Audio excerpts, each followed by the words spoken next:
It begins as a quiet, forgotten space, a place where time settles into corners and the air feels still. Nothing about it demands attention, and yet, beneath that silence, there's potential, waiting, unnoticed. At first, the change is almost invisible, a shift in light, a sense of openness where there was once weight. Surfaces begin to breathe, reflecting more than just what's there, but what could be.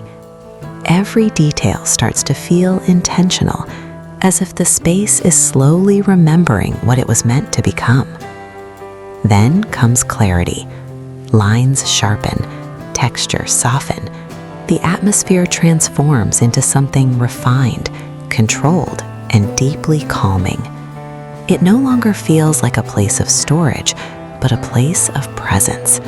A place where design speaks quietly, yet with confidence.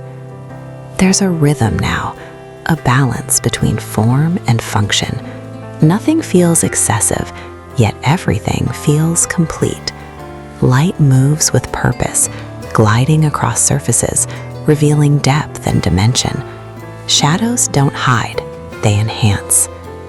And in that transformation, something unexpected happens.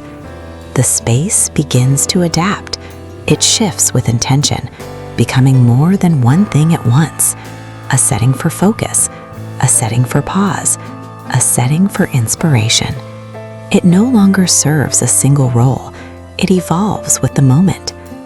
What once felt ordinary now feels curated, elevated, almost gallery-like.